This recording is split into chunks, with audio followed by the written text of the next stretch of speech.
Imagine a time, tens of thousands of years ago. A human story was unfolding, but it wasn't just our story. We shared this planet with other kinds of humans. We know the Neanderthals, our stocky European cousins, but there was another group, far more mysterious. We call them the Denisovans. For a long time we didn't even know they existed. They are ghosts in the fossil record. Our entire knowledge of them began with just a tiny fragment of a pinky bone, discovered in a remote Siberian cave. It belonged to a young girl who lived over 50,000 years ago. Not a skull, not a skeleton, just a sliver of bone. And yet, from that fragment, a lost branch of our family tree came roaring back to life. How can so little tell us so much? The answer lies not in stone but in the code of life itself, DNA. The double helix is a time machine. Locked within that tiny bone was a complete genome. When scientists sequenced it, they found something astonishing. It wasn't Neanderthal, and it wasn't modern human. It was something entirely new, a third character in the human drama. These Denisovans were the eastern cousins of the Neanderthals, a vast and widespread people. Their physical remains may be few, but their legacy is enormous. It's written in the DNA of billions of people alive today. You might even be carrying a piece of their story within you right now. The Denisova cave in Siberia, where that first bone was found, was a kind of crossroads for ancient humans. Think of it as a grand central station of the Pleistocene. Over millennia it was home to Neanderthals, to Denisovans, and eventually to our own ancestors, Homo sapiens. They didn't just pass each other by, they met, they interacted, they had children. How do we find a ghost? We look for the footprints it leaves behind. For geneticists, these footprints are unique sequences of DNA. When scientists compared the Denisovan genome from that Siberian cave to the genomes of people living today, they found a match. It was a stunning discovery. It meant our ancestors and Denisovans had children, and those children passed Denisovan genes down through countless generations. This wasn't just a theory anymore. The evidence was undeniable, written in the A's, T's, C's, and G's of our own genetic code. It was a direct, tangible link to these ancient people, a message in a bottle sent across 50,000 years.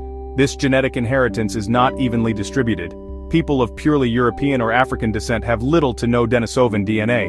But for people with ancestry from Asia, Australia, and the Americas, it's a different story. Some populations in Melanesia, places like Papua New Guinea, carry the highest percentage of all. Up to 6% of their DNA comes from Denisovans. Think about that. More than 1/20th of their genetic instruction manual was written by a different kind of human. This tells us the center of the Denisovan world was likely in Asia, where they encountered our ancestors as they migrated out of Africa and across the globe. The story gets even more intricate. Scientists have found that these encounters weren't a one-time thing. Our ancestors met and interbred with Denisovans on multiple occasions in different places. By analyzing the specific Denisovan DNA fragments in various modern populations, researchers can distinguish between different interbreeding events. For example, the Denisovan DNA found in people from East Asia is genetically distinct from the Denisovan DNA found in people from Papua New Guinea. This implies that our ancestors met one group of Denisovans, and then, thousands of years later, or thousands of miles away, another group of our ancestors met a different Denisovan population. This reveals a picture of a Denisovan world far more diverse than we ever imagined. There wasn't just one kind of Denisovan. There were likely multiple distinct populations spread across the vast continent of Asia, much like human populations are diverse today. It's as if we've discovered that the lost continent of Atlantis was real, and that its people had settled not just one island, but an entire hemisphere. Each new genome sequenced from a modern human population adds another piece to this incredible puzzle, revealing the depth and complexity of our shared human story. The Denisovans are slowly coming out of the shadows, introduced to us by their genetic descendants. Our family tree is not a simple trunk with neat, orderly branches. It's more like a sprawling banyan tree, with roots descending from branches, tangling together to form a complex, interconnected whole. The Denisovan story adds a spectacular new set of these tangled connections.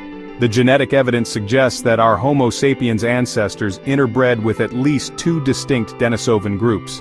One group contributed genes to modern people in Oceania and Southeast Asia.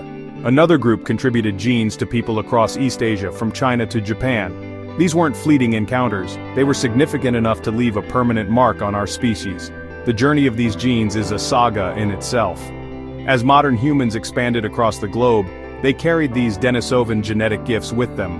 When people migrated across the Bering Strait into the Americas thousands of years ago, they brought their Denisovan DNA along for the ride. That's why we find traces of it in indigenous populations from North to South America. A gene that entered the human gene pool in Asia tens of thousands of years ago can now be found in a person living in the Andes or the Amazon. It's a profound testament to the interconnectedness of all people and the epic journey of our species. The plot thickens even further. The Denisovans themselves had a complex history. Their own DNA contains fragments from an even more ancient unknown hominin. That's right, the Denisovans also interbred with another mysterious human relative, a super archaic group that split from our lineage perhaps 1,000,000 years ago. So when our ancestors interbred with Denisovans, they were receiving a genetic package that had already been shaped by even older encounters. We are, in a very real sense, a hybrid species, a mosaic of ancient lineages.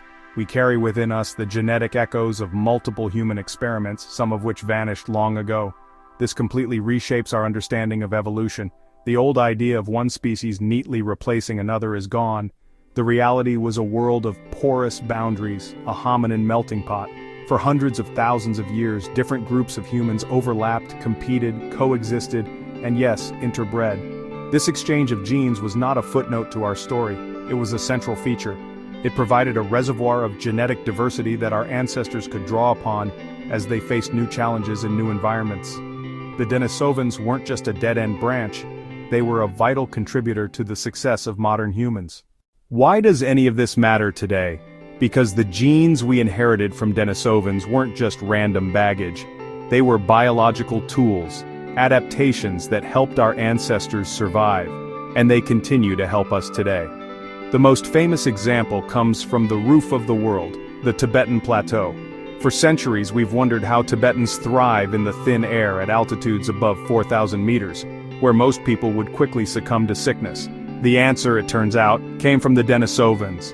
A specific gene variant called EPAS1 allows Tibetans to use oxygen with incredible efficiency. This isn't a modern human mutation, it's a direct genetic inheritance from Denisovans. This is a spectacular example of evolution in action. Our ancestors arrived on the Tibetan Plateau and faced a severe environmental challenge: low oxygen.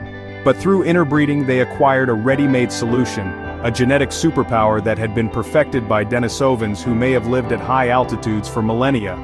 This single gene gave them a profound survival advantage. It's why, when you look at the genomes of Han Chinese and Tibetan populations, the biggest genetic difference between them is this Denisovan EPAS1 gene. It's a gift from a lost world that made life possible in one of the planet's most extreme environments. The gifts didn't stop there. Other Denisovan genes seem to have bolstered our immune systems. Genes involved in the response to viruses and bacteria show signs of Denisovan origin in many populations. Imagine our ancestors moving into new lands across Asia. They would have encountered new pathogens, new diseases their immune systems had never seen.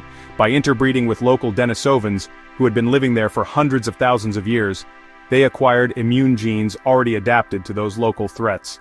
It was a genetic shortcut, a way to rapidly upgrade their defenses against local bugs.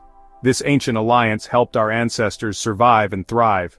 From the high-altitude peaks of Tibet to the frozen landscapes of the Arctic, the Denisovan legacy endures. Inuit populations in Greenland possess Denisovan gene variants that may help them adapt to extreme cold by influencing how their bodies store and use fat. The story is the same. An ancient gene passed down through the millennia provides a crucial advantage in a challenging environment. The Denisovans may be physically gone, but their ingenuity, their resilience, and their adaptations live on within us. They are a silent partner in our own evolution, a testament to the fact that to understand who we are today, we must first understand all the ancestors who contributed to our incredible story.